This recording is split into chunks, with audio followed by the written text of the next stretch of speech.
sarvakamo va mokshakama udaratihi tivrena bhakti yogena yajeta purusham param. Okay. Word to word translations. Akamaha, one who has transcended all material desires. Sarvakamaha, one who has the sum total of all material desires. Va, either. Mokshakamaha, one who desires liberation. Udaradihi, with broader intelligence. Tivrena, with great force. Bhakti yogena, by devotional service to the Lord. Yajeta, should worship. Purusham, the Lord. Param, the supreme whole. Translation, purport by His Divine Grace A.C. Bhaktivedanta Swami Srila Prabhupada. A person who has broader intelligence, whether he be full of material desire, without any material desire, or desiring liberation, must by all means worship the Supreme Whole, the personality of Godhead. Purport. The personality of Godhead, Sri Krishna, is described in Bhagavad Gita as Purushottama, or the Supreme Personality. It is He only who can award liberation to the impersonalists by absorbing such aspirants in the Brahma Jyoti, the bodily rays of the Lord. The Brahma Jyoti is not separate from the Lord, as the glowing sun ray is not independent of the sun disk. Therefore, one who desires to merge into the supreme impersonal Brahma Jyoti must also worship the Lord by Bhakti Yoga, as recommended here in Srimad Bhagavatam. Bhakti Yoga is especially stressed here as the means of all perfection. In the previous chapters, it has been stated that Bhakti Yoga is the ultimate goal of both Karma Yoga and Jnana Yoga. And in the same way, this chapter, it is emphatically declared that Bhakti Yoga is the ultimate goal of the different varieties of worship of the different demigods. Bhakti Yoga, thus being the supreme means of self-realization, is recommended here. Everyone must therefore seriously take up to the methods of Bhakti Yoga, even though one aspires for material enjoyment or liberation from material bondage. Akamaha is one who has no material desire. A living being, naturally being the part and parcel of the Supreme Whole Purusham Purnam, has as his natural function to serve the Supreme Being, just as the parts and parcels of the body or the limbs of the body are naturally meant to serve the complete body. Desireless means therefore not to be inert like stone, but to be conscious of one's actual position and thus desire satisfaction only from the Supreme Lord. Srila Jiva Goswami has explained this desirelessness as bhajaniya parama purusha sukhamatra swasukhatvam in his sandarbha. This means that one should feel happy only by experiencing the happiness of the Supreme Lord. This intuition of the living being is sometimes manifested even during the conditioned state of a living being in the material world, and such intuition is expressed in the matter of altruism, philanthropy, socialism, communism, etc. by the undeveloped minds of less intelligent persons. In the mundane field, such an outlook of doing good to others in the form of society, community, family, country, or humanity is a partial manifestation of the same original feeling in which a pure living entity feels happiness by the happiness of the Supreme Lord. Such superb feelings were exhibited by the damsels of Vrajabhumi for the happiness of the Lord. The gopis loved the Lord without any return, and this is the perfect exhibition of Akama spirit. Akamaha spirit. Kama spirit or the desire for one's own satisfaction is fully exhibited in the material world, whereas the spirit of Akamaha is fully exhibited in the spiritual world. Thoughts of becoming one with the Lord or being merged in the Brahma Jyoti can also be exhibitions of the Kama spirit if they are desires for one's own satisfaction, to be free from material miseries. A pure devotee does not want liberation so that he may be relieved from the miseries of life. Even without so-called liberation, a pure devotee is aspirant for the satisfaction of the Lord. Influenced by the Kama spirit, Arjuna declined to fight in the Kurukshetra battlefield, because he wanted to save his relatives for his own satisfaction. But being a pure devotee, he agreed to fight on the instruction of the Lord, because he came to his senses and realized that the satisfaction of the Lord at the cost of his own satisfaction was his prime duty. Thus he became a kama. That is the perfect stage of a perfect living being. Udaradihi means one who has a broader outlook. People with desires for material enjoyment worship small demigods, and such intelligence is condemned in the Bhagavad Gita as Kritagnyana, the intelligence of one who has lost his senses. One cannot obtain any result from demigods without getting sanction from the Supreme Lord. Therefore, a person with a broader outlook can see that the ultimate authority is the Lord, even for material desires. Under the circumstances, one with a broader outlook, even with the desire for material enjoyment or for liberation, should take to the worship of the Lord directly.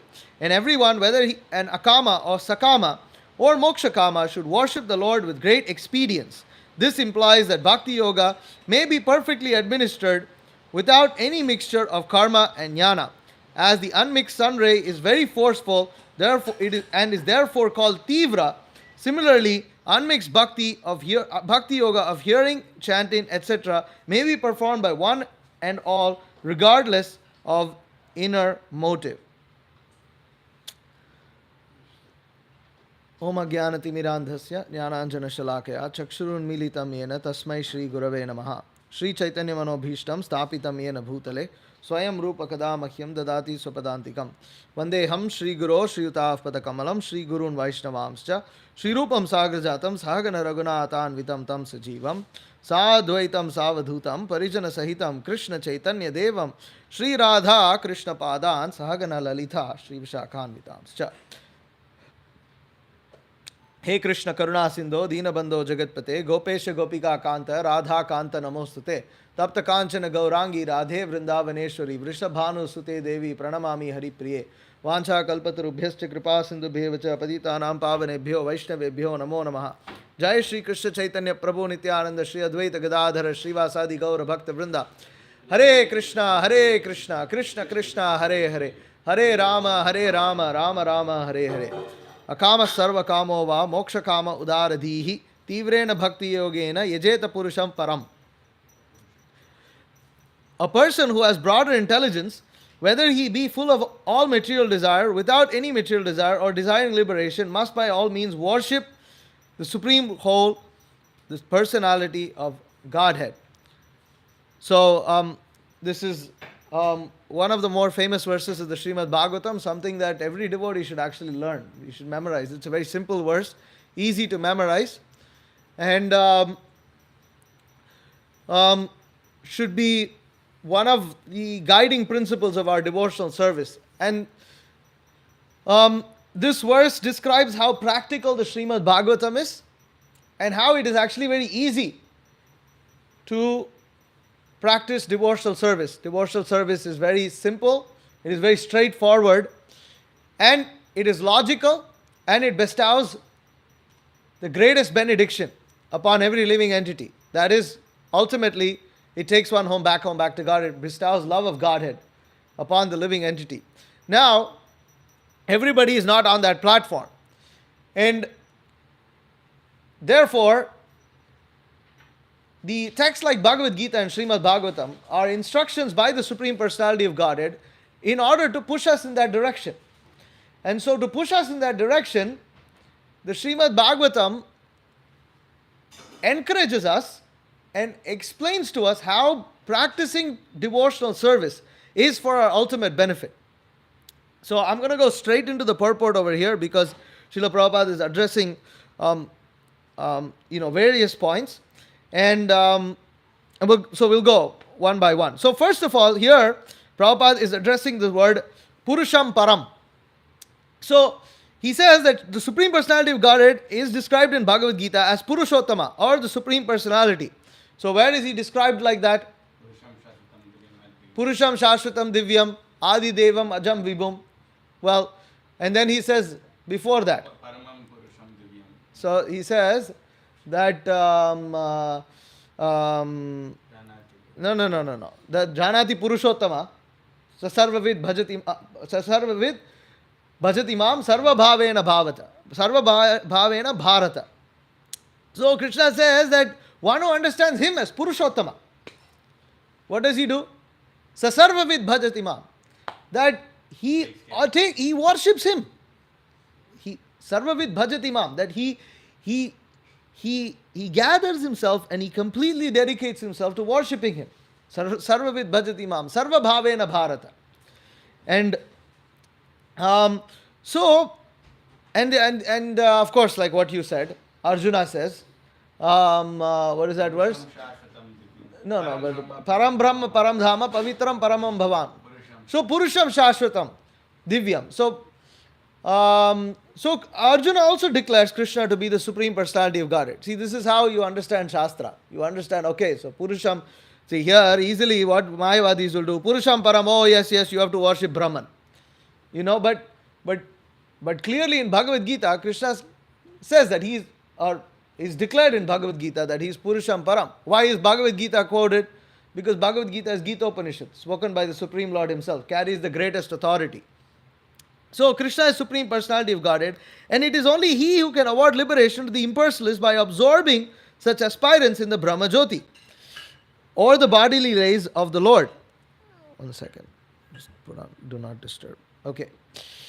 The Brahma Jyoti is not separate from the Lord, as the glowing sun ray is not independent of the sun disk. Therefore, one who desires to merge into the supreme impersonal Brahma Jyoti must also worship the Lord by Bhakti Yoga, as recommended here in Srimad Bhagavatam.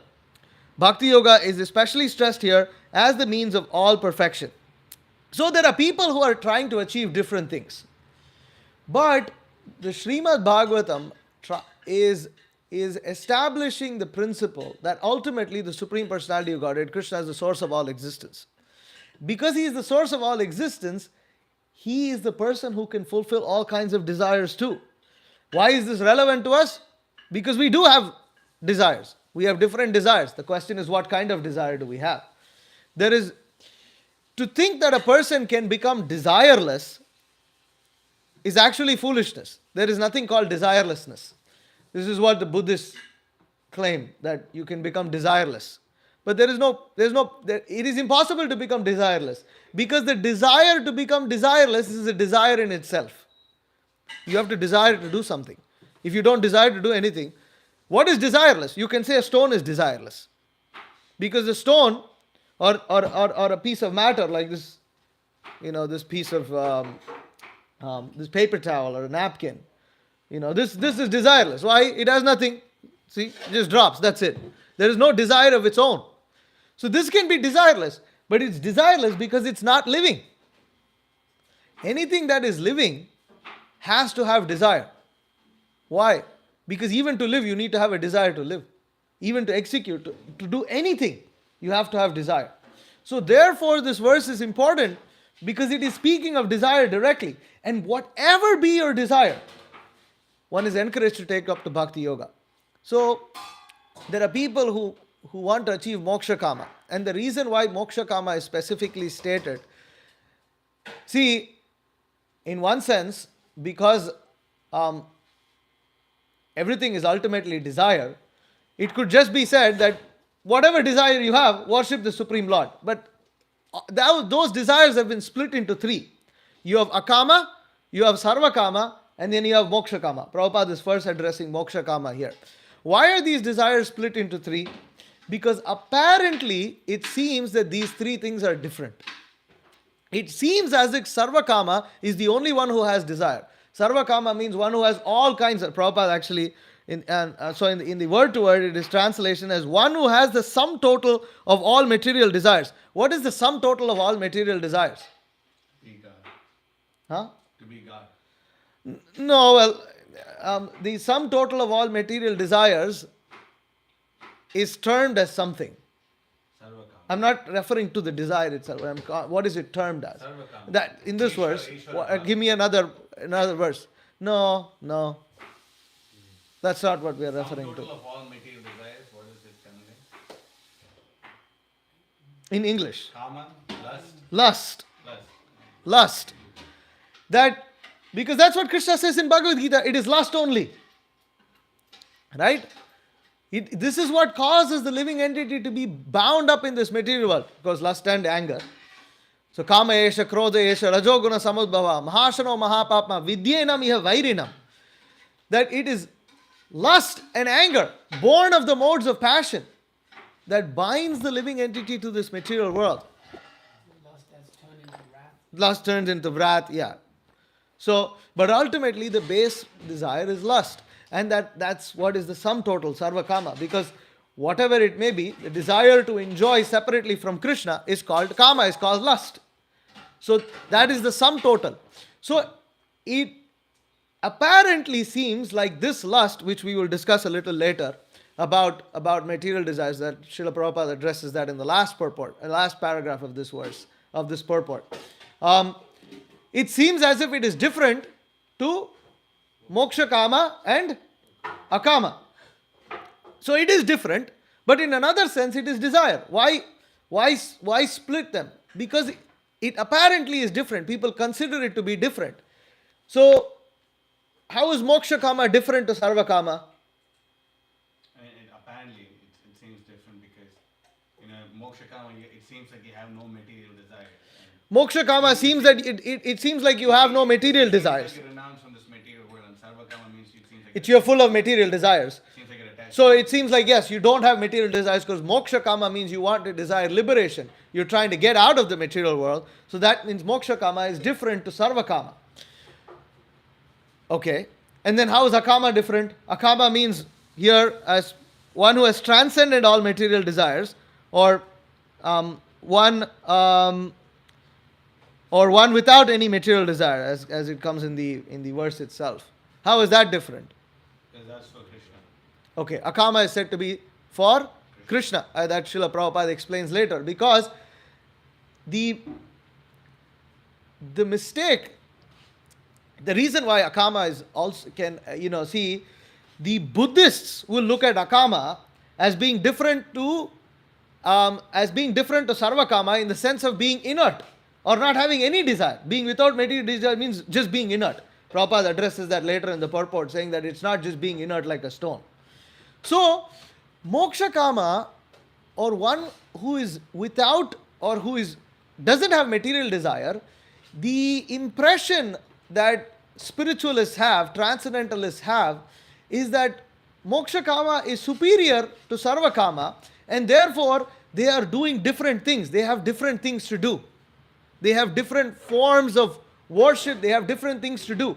Because obviously, he wants all material desire. I'm trying to get liberated. It's just two different things. Why are we being lumped up in the same category? The thing that Bhagavatam is mentioning is that whether you be a pure devotee, whether you are a materialist, or whether you are a Brahmavadi, or somebody who is trying to reach, trying to achieve impersonal liberation, trying to escape this material world, everybody should perform devotional service. Everybody is not just qualified to perform devotional service, everybody should perform devotional service to satisfy their own desires. And ultimately to come to the perfection. That's the point. Actually, Bhagavatam, what it does, it brings everybody. So that's quite amazing, because nowhere in the Vedas otherwise will you find this one solution fits all case. And this is literally all. These three categories of desires that have been mentioned are basically the entirety of all living entities within the material and spiritual worlds. Everybody. Who's akama? Who's akama? All the pure devotees are akama. Right? So that's Prabhupada addresses that too. That akama is one without any material desire. So what are examples? There's literally a verse in Bhagavatam that I've been trying to memorize recently. Prahlad Maharaj states this in his prayers. No.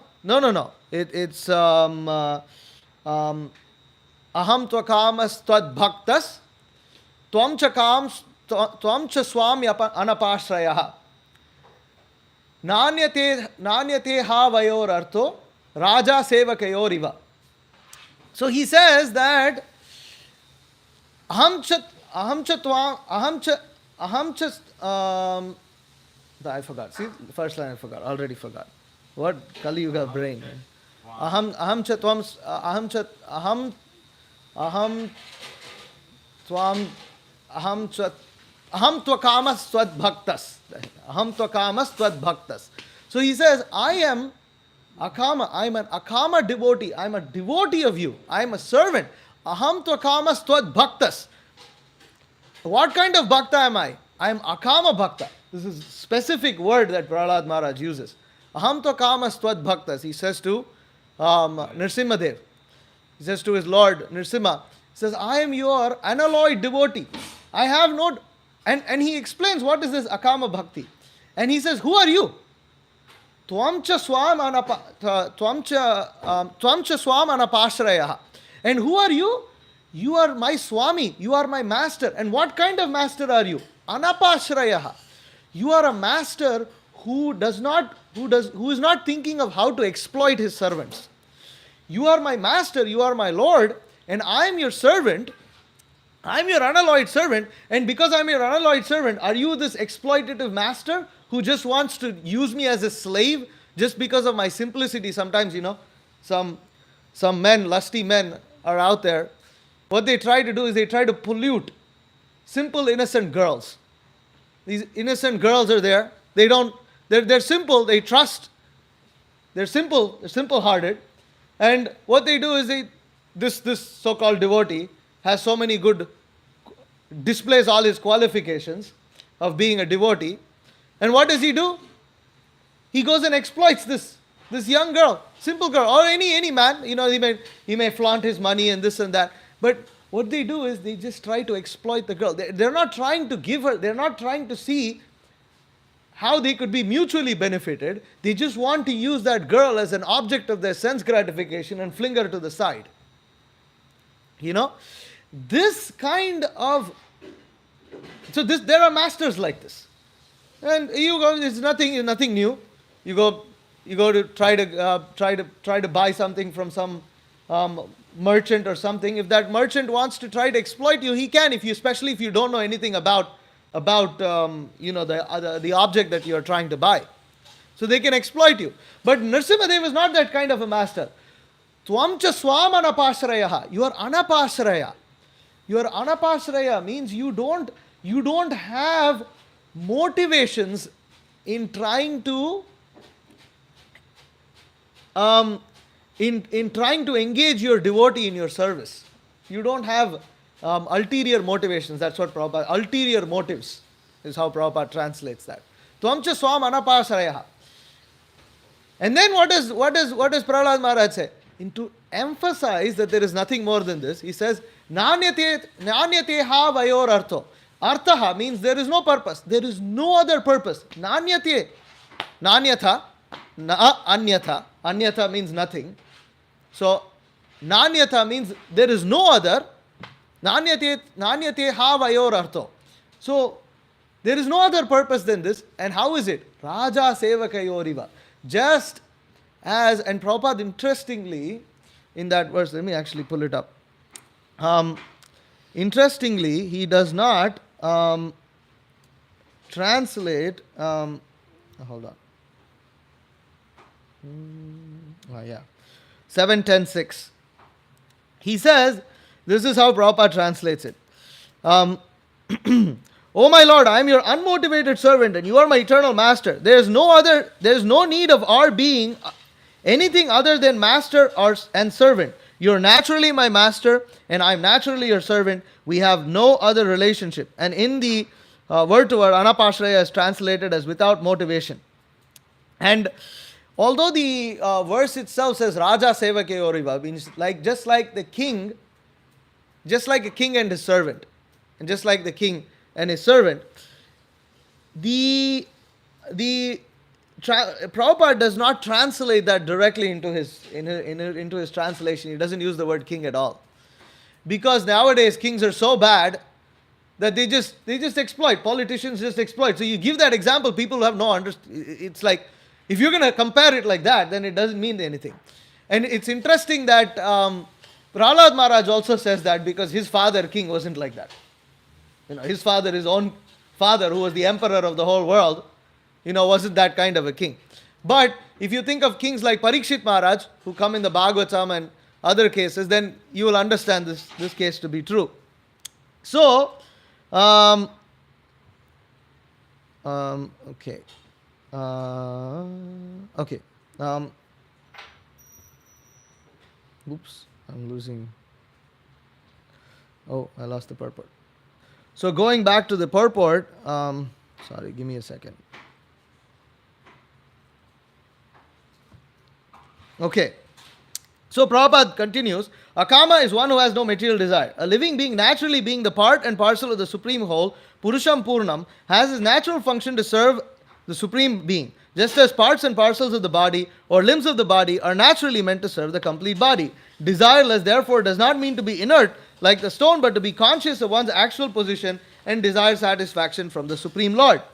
And Prabhupada says, this intuition of the living being is sometimes manifested even during the conditioned state of a living being in the material world, and such intuition is expressed in the manner of altruism, philanthropy, socialism, communism by the undeveloped minds of less intelligent persons. This is a really, really interesting point that Prabhupada explains. Of course, we understand this, that the living entity is part and parcel of the Supreme Lord. Therefore, just as the hand serves the body, there is no other reason. Why? What is the reason for the hand to serve the body? Because it's part and parcel of the body, that's all. So similarly, we are parts and parcels of the Supreme. We're meant to serve Him. We're meant to serve Him in an unalloyed way. And what does that unalloyed devotion mean? That unalloyed devotion means that we serve Krishna without any desire other than the desire to please Him. I'll be addressing this a little later. And why is that greater than the desire to please oneself? Why is that desire said to be better than to please oneself? Because even in the material world, you can see examples of this. What are some of the greatest examples of love in the material world? The mother's love for her child. The mother's love for a child is something that you can see even in other species of life. Even in animalistic species of life, you can see the love that a mother has for her offspring. Why? Because in one sense it is completely selfless. The mother has to go through so much trouble to raise the child. And in one sense it doesn't make any sense in terms of the mother's comfort. She has to go through so much discomfort. What discomfort? First she has to bear the child for about 10 months in her womb. And it's not easy. It's not easy. They struggle to even walk.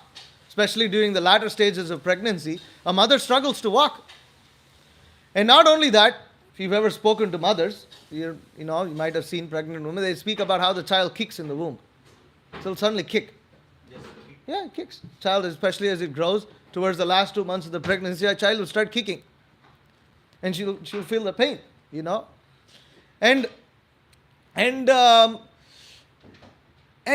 so in that sense, it's a burden. And then what else? The very process of birthing is actually a risk to the mother's life. You never know if it's an amazing thing how so many people are born and so few actually die in the process of birthing, the mother or the child. Because if you look at the process and if you look at the whole way that Krishna has created, you'll see that the baby in the womb is actually upside down. Whoa. That's how the baby in the womb is. In the mother's womb, the baby is upside down. So, it kind of turns around, but especially at the time of birth, the baby has to complete 360 and has to come out of the mother's womb. Now, the baby is so big that the mother's the womb is enlarged. She's pregnant. Such a big baby has to come out of such a small hole of the mother's body. It is not an easy process. It's very painful. Just think about when you have constipation. It's nothing compared to it. It's nothing compared to it. It's nothing compared to it. But you're very painful. If you've ever experienced piles, or pain, you'll see how intensely painful it is. Because the thing is, the pain that you experience, especially when you have a lot of constipation, is that it's like a foundational pain. It's like a pain in the foundation of your body. And the foundation of your body is not in your legs. It's actually in your hips and your navel. This is the foundation of the body. Where the intestines end is the foundation. which is why Ayurveda describes that all diseases in the body come from poor digestion, period. Anything that you have in your body, any disease, any problem that you have is a lack of poor digestion, because your nutrients and everything is not going properly in your body. That's it. So always the focus is to fix the digestion. So you can imagine how intensely it is painful and it's not just human beings that go through this. Almost every species, go through this process of birthing, which is very painful. And it's a miracle how so many living entities are born and live and thrive and continue. And in one sense, if you think about it,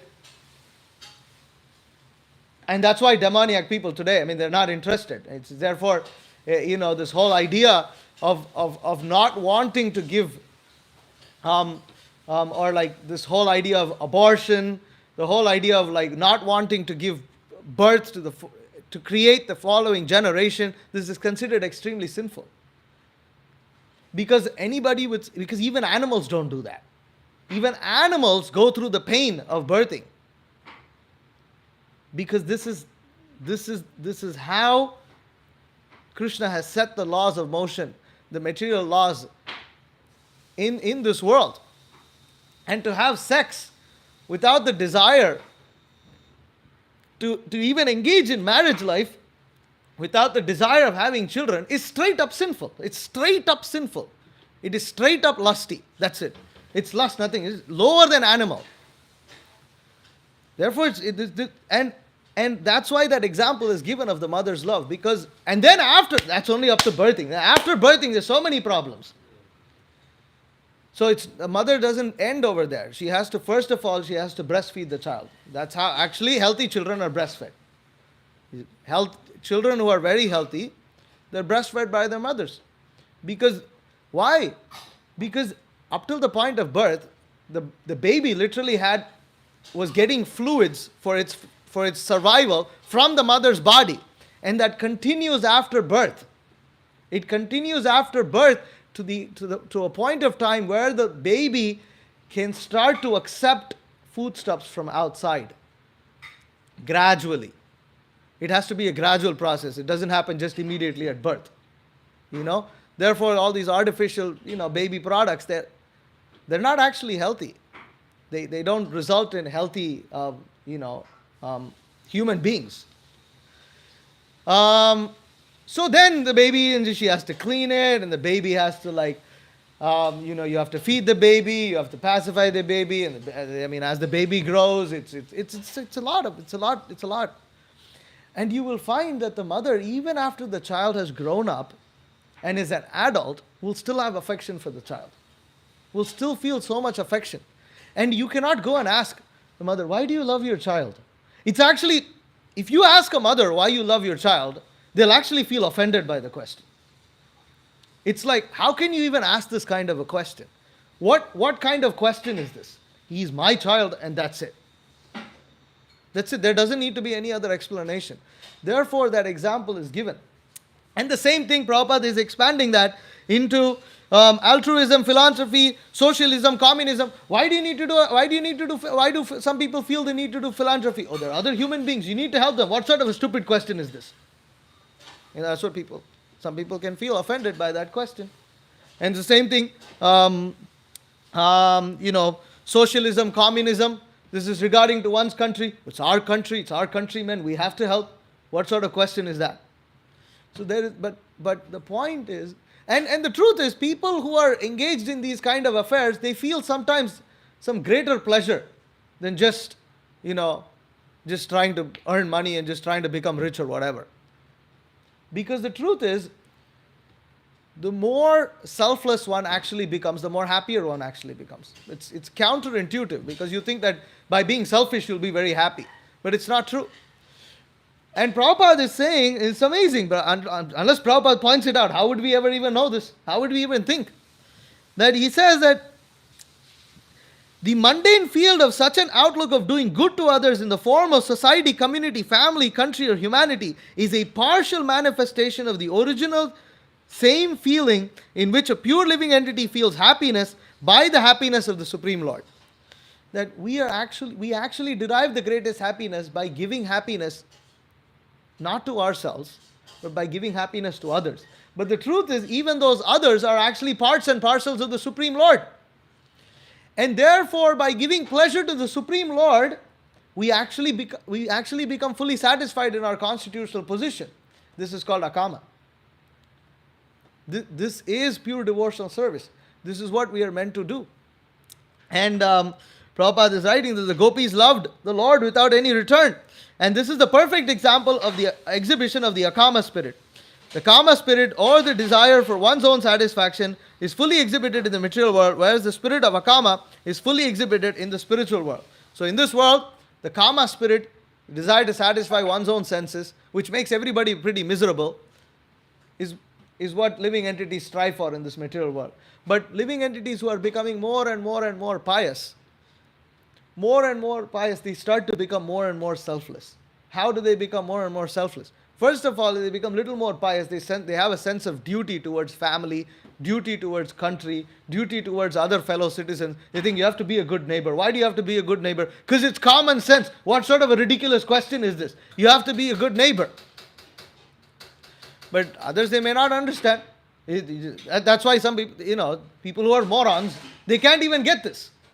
Because they're just so much in the mode of ignorance, so much, they cannot understand. If I'm living, even within the ashram, right, the brahmachari ashram, I'm living, I should act in a manner that doesn't cause grief to other devotees. Simple.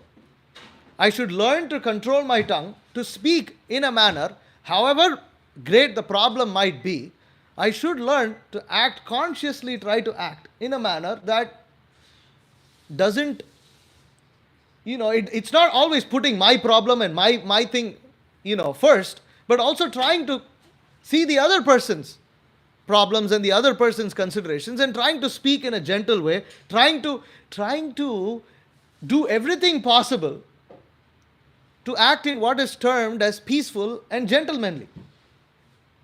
It doesn't mean that you're not dealing with problems. One who doesn't deal with problems is a coward. That's not what's recommended.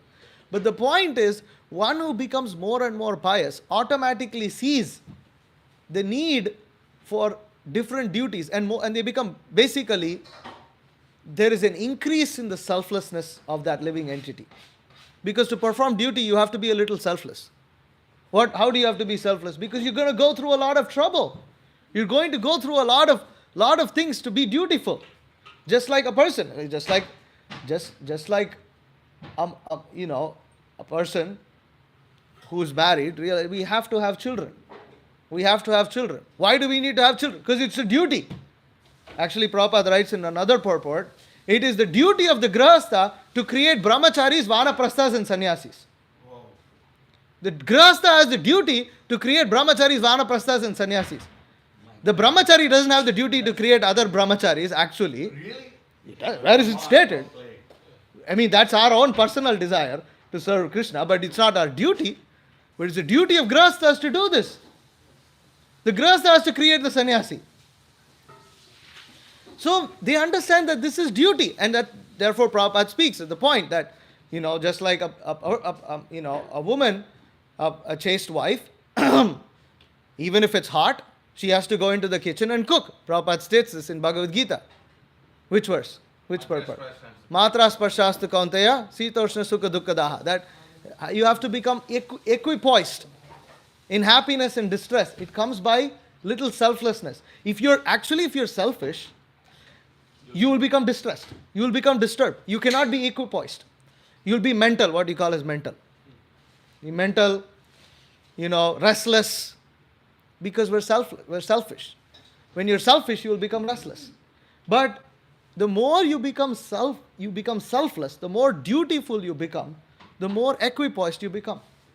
And you become the more peaceful.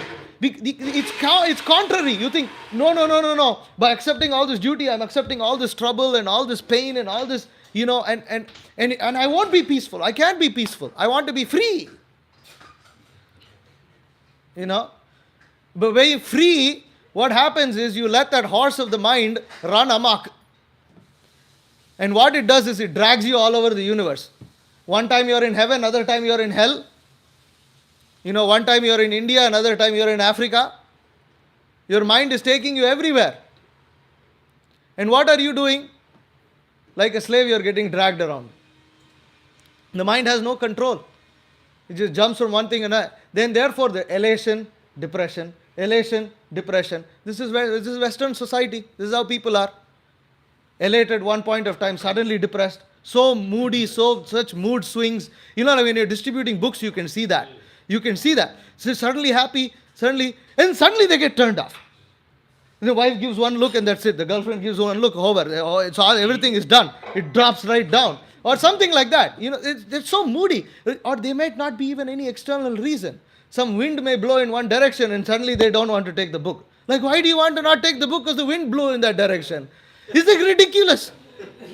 Like, what has the wind got to do with you not taking the book?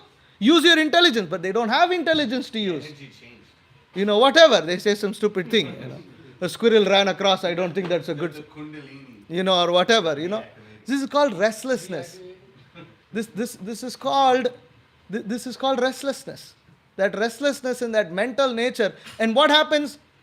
That's the cause of anxiety. That's the cause of stress. If you're equipoised, you're not going to have much room for anxiety or stress. There's not much room actually. Because you understand your duty. And what happens is, more than duty, as you become more akama, you will actually understand that Krishna is supreme protector of everything and he is the one who is managing everything. What are we actually capable of? We're actually capable of nothing. We're actually capable of nothing. I'll take that back. We're capable of screwing our lives. That's true. That we're very good at. How can we make ourselves jerks? That we can all give classes, maybe probably compete with each other. Who is the best jerk in the room? But the point is that the more we become selfless, the more our intelligence develops. So that's the point. The more pious one becomes, the more either one, through the means of intelligence, one understands one has to perform duty, or just by piety, one just feels that he has to do the right thing. Right? And so therefore, when that increases more and more and more, when one understands that one is servant of Krishna, then one uses that same principle to become selfless servant of Krishna. That's called akama. This is what is called as akama. So, and Prabhupada gives the example of the damsels of Rajabhumi. And so, Prabhupada continues in the purport, the thoughts of becoming one with the Lord or being merged in Brahma Jyoti can also be exhibitions of Kama spirit if they are desires for one's own satisfaction to be free of material desires. So the point is to want to become merged in the Brahma Jyoti is actually selfishness. There's some little selfishness that's there. What is that selfishness? I still want to become free of something. They don't understand that you don't have to become free of anything. What we need to do is we need to become completely dedicated to the Supreme Lord. Automatically, there will not be any room for anything else. That's why it's stated here to perform bhakti as tivra, in intense practice of devotional service. It says that a pure devotee does not want liberation so that he may be relieved from the miseries of life. Even without so-called liberation, a pure devotee is aspirant for the satisfaction of the Supreme Lord. Influenced by the Kama spirit, Arjuna declined to fight in the Kurukshetra battlefield because he wanted to save his relatives for his own satisfaction. But being a pure devotee, he agreed to fight on the instruction of the Lord because he came to his senses and realized that the satisfaction of the Lord at the cost of his own satisfaction was his prime duty. Thus he became a Kama. That is the perfect stage of a perfect living being. So we are all coming from the platform of Kama.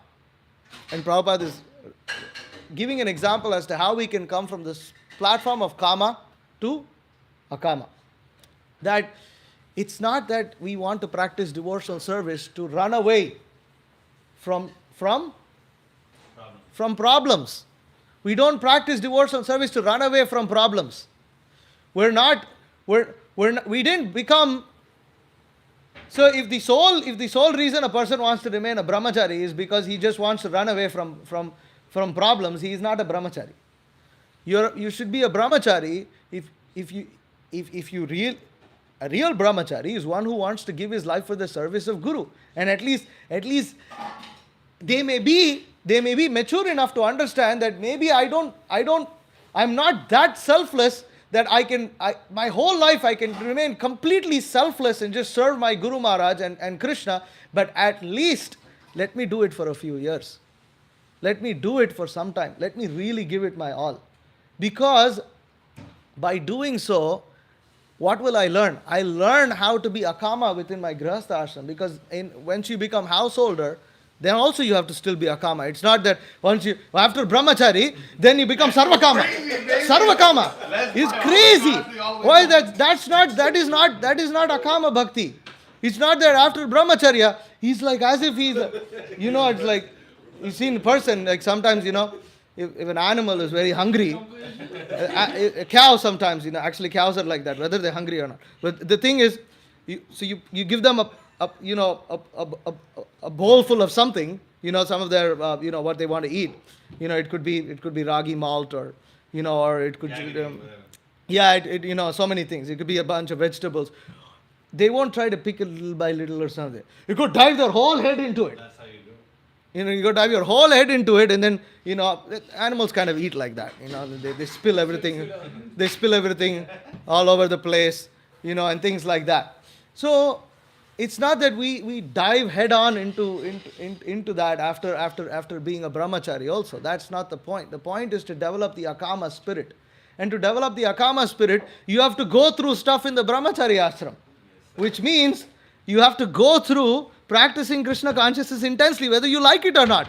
It's not about, I go out there, I'm all moody, and you're doing your service, you're all moody, cleaning the floor. You're cleaning the floor, but you're somewhere, and you're doing little. It's not like that. You perform devotional service. Understand that we need to perform devotional service in a selfless way. And but I have this problem, I have that problem, that is going on, this is going on. The solution is to take up to Krishna consciousness seriously. By taking up Krishna consciousness seriously, we understand that there is a duty. Well, right now my duty is I'm supposed to chant Hare Krishna. So I'm going to chant Hare Krishna, I'm going to chant my rounds, I'm going to chant it the way it has to be chanted. Not that I'm just going to roll these beads and not like that. I have a duty to perform, and I have to perform that duty. By performing that duty, I will become happy. This is the first step of akama. Later this is sadhana bhakti. Raganuga platform, you will automatically understand. Just like a mother, automatically she knows what needs to be done to her child. She doesn't have to go to school for that. She knows what her child wants. She knows, because that's love. So that this process of love is developed. And so that's how akama bhakti, and Arjuna initially he didn't want to fight. But then, being a pure devotee, he agreed to fight on the instruction of the Lord, because he came to his senses and realized that the satisfaction of the Lord at the cost of his own satisfaction was his primary duty. Does that mean Arjuna didn't go through trouble? After agreeing, was it all one cakewalk? No. Arjuna still had to lose his son. He had to still lose his son in the battle. But nevertheless he went ahead and did his duty. He almost got killed. Huh? He almost got killed. Yeah, I mean, him getting killed is one thing, but when your loved ones pass away, that's another thing. So therefore, Prabhupada writes here, Udaradihi means one who has broader outlook. People with material enjoyment worship small demigods. Prabhupada uses the word small demigods. It's a little like cheap. It's like a tiny door. His small demigods. See, demigods they're great living entities. They're great personalities actually. The Prabhupada uses small demigods, and such intelligence is condemned in the Bhagavad Gita as Hrita Jnana, the intelligence of one who has lost his senses. So, people who worship demigods cannot understand. They are not udaradihi. They don't have this broader intelligence. What is this broader intelligence? Broader intelligence meaning understanding that the Supreme Lord is the source of everything. That I have to perform duty. I have my duties to perform. I have my different, engagements. Why do we have these engagements? So this is whole Varnashram system, right? And I don't know if I'll have time to cover all of this. Why do people worship demigods? Material desire. To fulfill material desires. Any other reasons? Yes, business transaction. Well, that's material desires. Fruit of result. Huh? Get some fruit of it. Same. There are other reasons why demigods are There's worshipped. another reason is that if you worship Vishnu, he'll take away all your stuff. But the demigods, they won't do that. Okay, that still falls under the purview of worshipping the demigods to fulfill material desires. There are other reasons why people worship demigods too. To please the demigod. Huh? To please the demigod.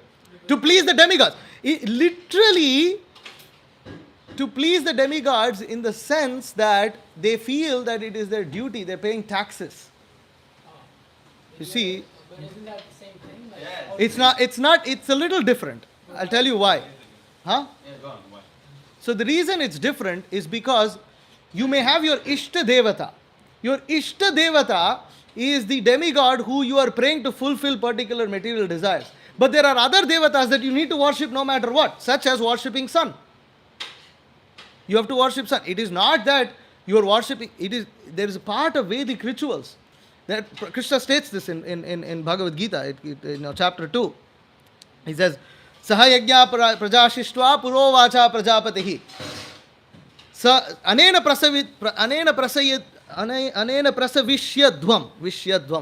prasavishyadvam esha voshtakamaddhuk. That in the beginning of creation, the Lord of all creatures sent forth generations of men and demigods, along with sacrifices Vishnu, and blessed them by saying, Be thou happy by this yajna, sacrifice, because its performance will bestow upon you everything desirable for living happily and achieving liberation. Next verse. Devan bhavayatanena te deva bhavayantu vaha parasparam bhavayanta shreyah paramavapsyatha. The demigods, being pleased by sacrifices, will also please you, and thus by cooperation between men and demigods, prosperity will reign for all. So it doesn't matter if you're Ishta Devata. For instance, the reason why Nanda Maharaj felt he had to perform Indra Yajna was because in one sense it was like paying taxes. Who was his Ishta Devata? He was already worshipping Narayana.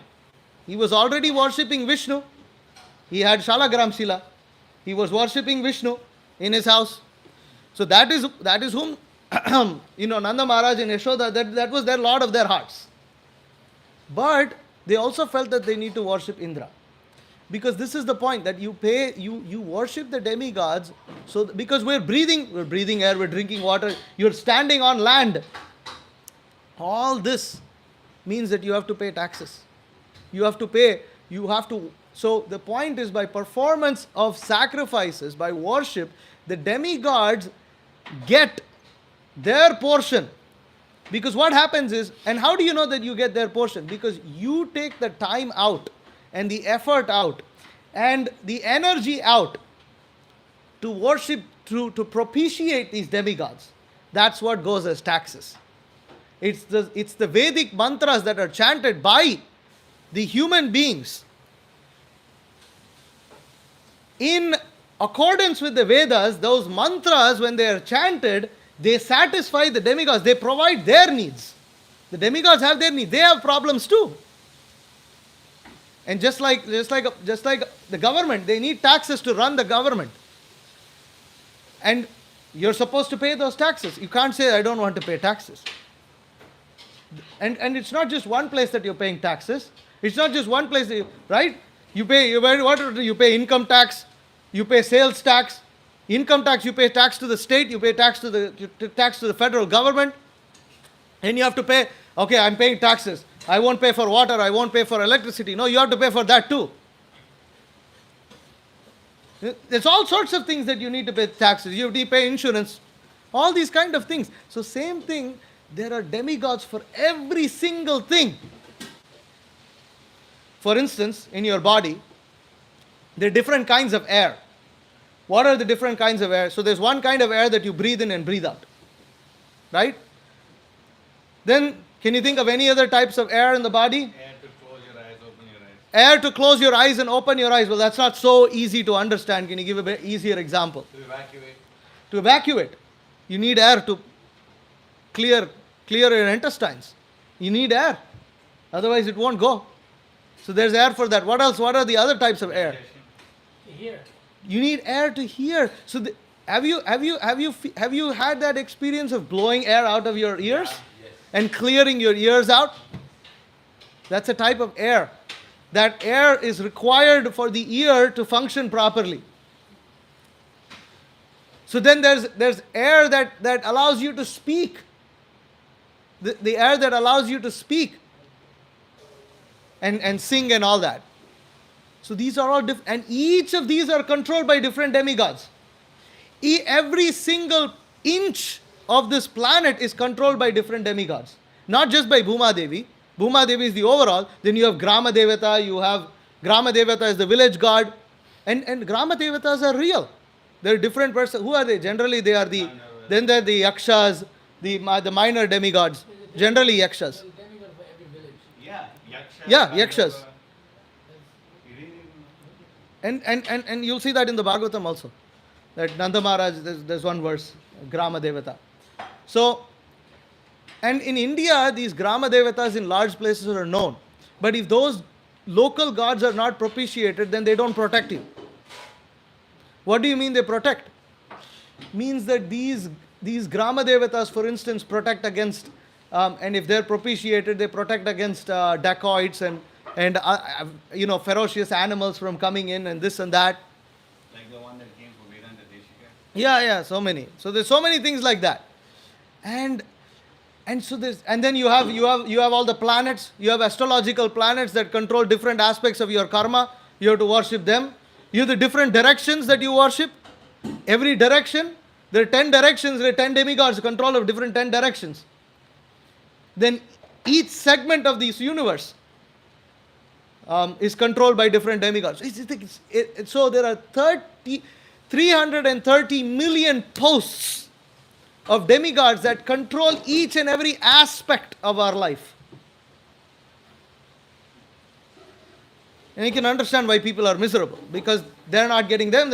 So there's no cooperation between the demigods and men. So they have to be worshipped. Now, therefore, Prabhupada, the next verse actually goes, Ishtan Bhogan hi vo deva dasyante yajna bhavitaha tairdattan apradayabhyo yo bhungte stena eva saha.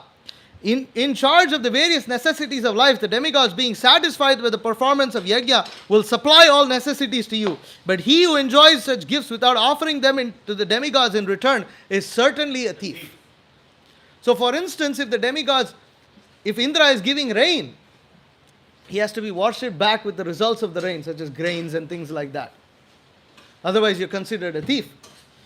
And therefore, Prabhupada writes here actually in the purport there that demigods are authorized supplying agents on behalf of the Supreme Personality of Godhead. So one should know that all necessities of life in human society requires are supplied by the demigods, agents of the Lord. No one can manufacture everything. I'm trying to skip the purport over here. I'm trying to get... If we forget the purpose of human life and simply take supplies from the agents of the Lord for sense gratification, we become more and more entangled in material existence, which is not the purpose of creation. Certainly we become thieves, and therefore we are punished by the laws of material nature. A society of thieves can never be happy because they have no aim in life. The gross materialist thieves have no ultimate goal of life. They are simply directed to sense gratification, nor do they have knowledge how to perform yajnas. So the point is that people worship demigods for just the necessities of life. Then they have their material desires. I have necessity, I'm able to eat nicely, but I also want $1 million in my bank account. So then you worship demigod for material desire. Then you pick a specific demigod and you worship. Okay. And then another reason why demigods are worshipped is purification of sins. That you have to purify. You were committing so many sins. And that's another reason why all these nitya karmas were performed by people in the Vedic ages. You're performing, you're just by walking, by drinking, you're committing so many sins, and you have to become purified of those sins. Otherwise, you're going to suffer. So there was another reason that they were worshipped. And then the fourth reason is the worship of forefathers. That you worship forefathers, you appease the forefathers for the well-being of your own family. and for your own progeny, and also to make sure that your forefathers didn't go to hell or something like that. So, all of these reasons are satisfied by worshipping Vishnu. All of these things are satisfied by worshipping Krishna, by performing pure devotion, by performing Tivra Bhakti. It's not pure devotional service actually, but by performing this, they are all satisfied too. One who's not Udaradihi cannot see, cannot accept that the Supreme Lord is actually in charge of all of these things. Therefore, they're called Alpamedhasa. They're less intelligent. They can't see. You're supposed to do that. So therefore, the yajna, and how are these yajnas performed? They are not performed. You don't see these worship of demigods. If you look at the rituals, I wanted to read some of these things, but there's not enough time. So, I wanted to read how some of these rituals are performed. They take a lot of effort and they take a lot of energy. And money. And well, some of them don't require money, but the thing is, they're serious stuff. That just like any duty that you need to perform, it's not a joke. You can't just laze around. Like a mother who has to care for her child, it's not that you can't be neglectful of that. You have to be very attentive. It's not a question, I don't feel like it today. No, there's no question of not feeling like it. You have to perform your duty. So the sacrifices to demigods are also performed like that. And sacrifice in general is performed like that. Which means our bhakti, see, Chaitanya Mahaprabhu has introduced the Sankirtan movement because the Sankirtan Yajna is the only thing we are capable of performing in this age. But we have to try to understand, it's amazing. This Sankirtan Yajna clubs all of this. Right? It clubs people who want to achieve all these four material desires. They want to increase their material standard of living. They want to purify themselves of sins. They want to make sure they get all the necessities to live in life. They want to propitiate the forefathers. That's all satisfied. One who wants to achieve liberation, who wants to achieve moksha, he understands that Vishnu is mokshada. He gives moksha. No, there's so many names. What is the name? Vishnu. Mukunda. Yes. Giver of liberation. He understands that he is the giver of liberation. Right? So he says, okay, let me just worship Vishnu. Because ultimately he has to give. And then Akma, one who wants to love Krishna, one who wants to practice. All of these have to perform Bhakti Tivra. So when we are chanting Hare Krishna, when we are in Kirtan, this is our yajna.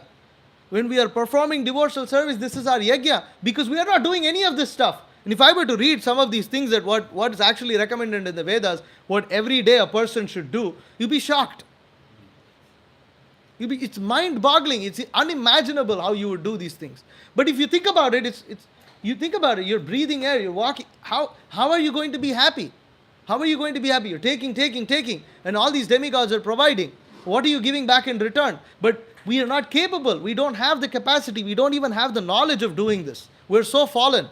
We have to, at the least, perform devotional service with full sincerity. It doesn't mean when sometimes Tivra Bhakti, the impression that comes into your mind is that you're like some worn out, like some devotee who doesn't have any energy and you're just collapsing every single day. That's not Tivra Bhakti.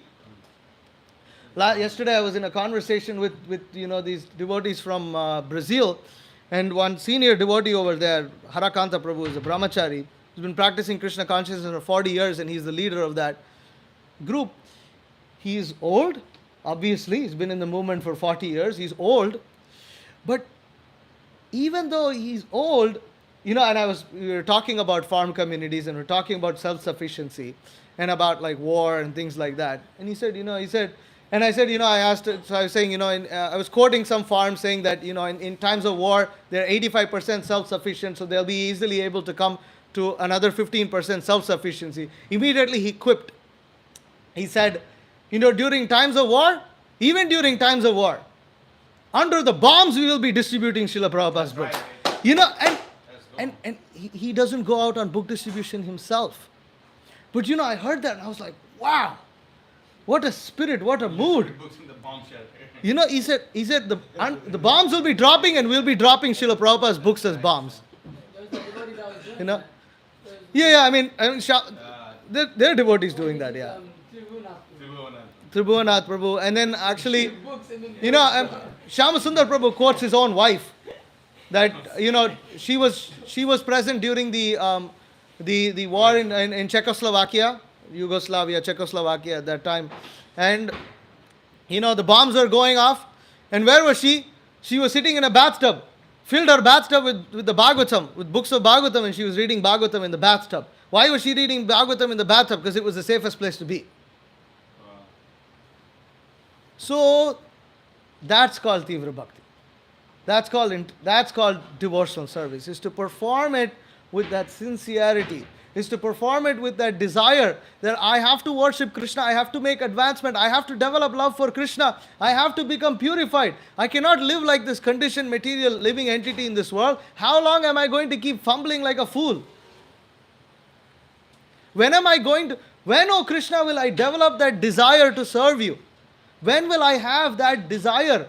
When will I stop thinking always about myself? And stop thinking about myself being miserable?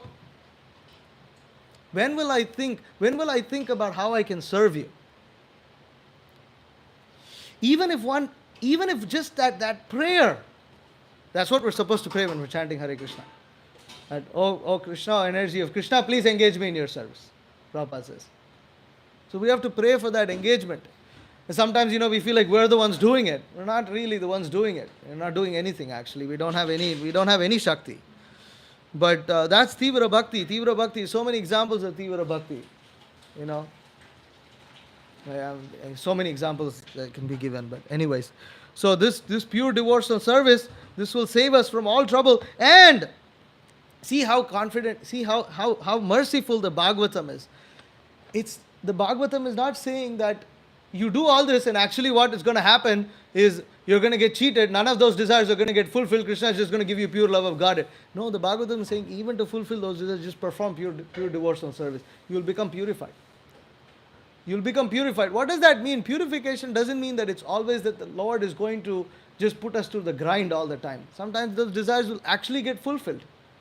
But then after fulfilling those desires, we'll feel, why did I fulfill that desire? I don't feel the taste. Sometimes it's not just suffering. Sometimes you're going so excited to experience something and then you don't find the excitement over there. You're just disappointed. It's not that you really suffered, but it's not what you expected. There's all this fantasy. You actually go to it's like, oh, there's nothing. It's just like you might have been dreaming, I want to go and see this beach. I want to go and see this place. You actually go there. Okay, you go there a little bit, I don't know why I was dreaming about this for this long. So Krishna sometimes fulfill desires like that also. So, whatever we want, let's just perform devotional service with sincerity. And at least when we're all young, so at least at the time when we are young, and we have this energy in this body, if we don't utilize that energy and every ounce of our brain and flesh, every ounce of brain, energy, intelligence that we have in Krishna's service, that very mind, intelligence and all this is going to be used anyways. What will it be used in? It will be used in making us mental. It will be used in making us depressed. It will be used in, that's the point. The asset is there, it's going to get used. That's what Krishna says in Bhagavad Gita to Arjuna. He says, out of ignorance, what's that verse? 18... No, not that one. Not that one. What's the translation? So, out of ignorance, you're declining to follow my instruction. But, out of your own age, you will be forced to follow. Yeah. Swabhavajam jena kaunteya nibaddha swena karmana. Kartum nechasi enmohat karishyasya avashopitat. Under illusion, you are declining. You are now declining to act according to my direction. But compelled by the work born of your own nature, you will act all the same, O Kunti, O son of Kunti. You will be compelled to act. It is not that you can escape. You cannot escape. When you're capable, if you're capable of doing a particular service and you run away from that, it's not that you're going to actually get free from that service. You'll do it anyways, but you'll be miserable. You'll do it for yourself. That's the point. That was a really important point to understand. So we have our talents, and everything can be engaged in Krishna's service. Krishna is very merciful. Devotional service offers us the supreme benediction and greatest happiness, it is nothing but a life full of hope and bliss. And real hope, not some false hope. There's a lot of hope. There's always hope. So I'll stop here. There's 6 minutes left. Any questions or comments? Yes, Prabhu. Like in regards to how just by performing the Sankirtan Yajna, you're satisfying all the demigods. There's two names for Lord Vishnu in the Vishnu Sahasranama, Saptaita and Saptachitva. Yes, So by if you some and Maharaj already gave lectures on these Yeah, two names, yeah. by hearing the lectures one will actually understand. There's this you want to other- plug that out? There's other I think you're saying we accept our duty to become peaceful. And the reason why the Sarvakamis and the Mokshakamis are not peaceful, Chaitanya Charitamrita says Krishna Bhakta Nishkam Ateva Shanta Bhukti Mukti Ateva Ashanta. Yeah. They're not Sakala Ashanta. They're always restless. They're always disturbed because they're not performing their real duty, which is to serve Krishna. And then another, like to put it, anyway, there's a whole class can begin with this, but another really important, I was thinking it's amazing, we were celebrating Saraswati Puja yesterday. And the first letter you write is A. And the first letter, Akama Sarvaka. So the Acharyas actually explained that the Akama is actually the refers to Aksharanam Akarosmi in the Bhagavad Gita, where Krishna is the letter A. So what's actually being spoken about here are those devotees, those people are directly devoted to Krishna. So Akama, those who have Kama for Krishna, they have Kama for Kama for which is another name for Krishna. That's the real perfection. That's why the gopis, they're not meditating, they're actually constantly engaging in devotional service. Therefore, by having a kama for lust, or like basically lust, but a transcendental lust for Krishna, one will actually attain the highest perfection. And the whole Sankirtan movement, if you're just like completing your only desire, Aranakuri Homanayash, if your desire is to simply please the spiritual master, a kama, that's exactly the platform we're going in anyway. There's so much more that can be said. Great point. Yeah. Yes. This is a point that Guru Maharaj makes in one of the classes. He says that like a lot of devotees, they He doesn't like doing it. He's very humble devotee.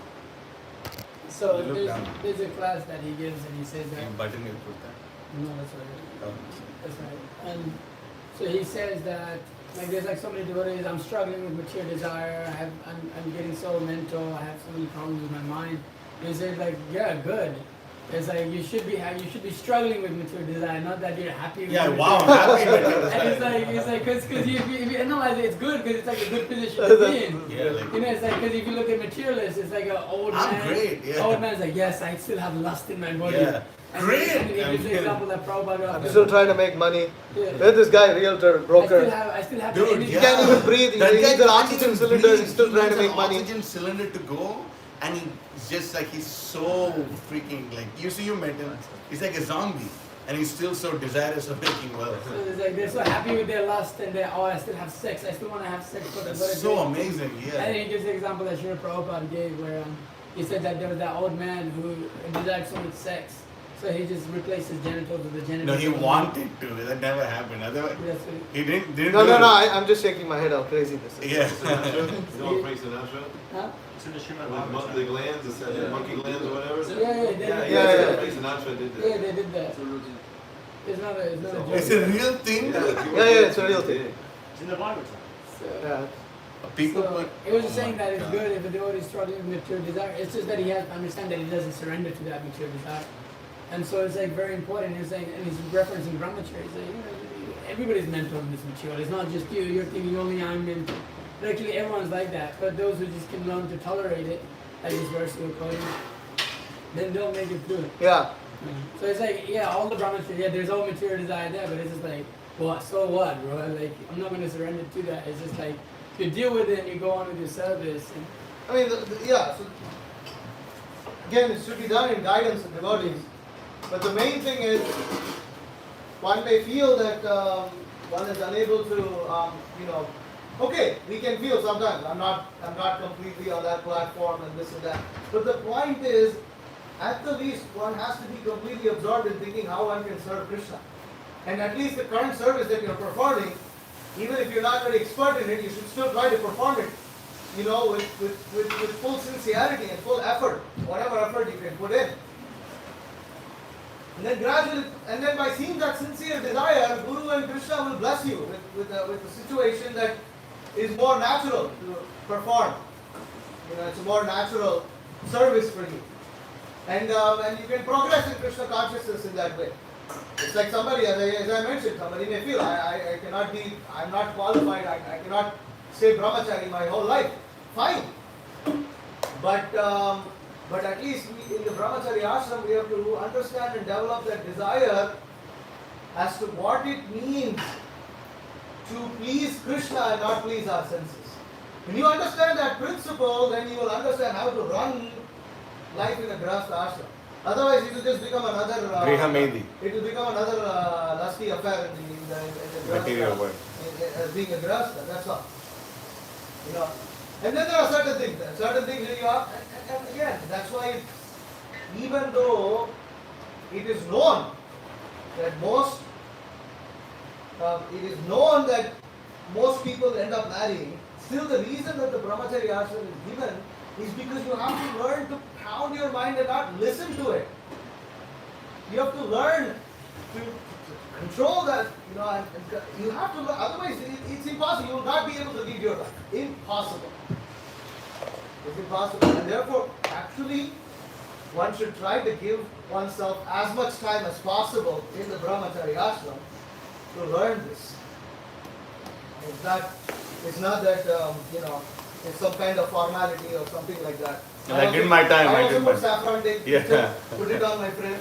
Look, well, kids, I was. Well, kids, do it. Something like that. Do it. Not like that. Do it. Okay. Do it. No, I did not know that.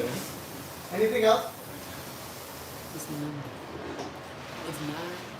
It's time. All right, 9:01. Hare Krishna. Thank you very much. Krishna. Srimad Bhagavatam ki jai. Jai.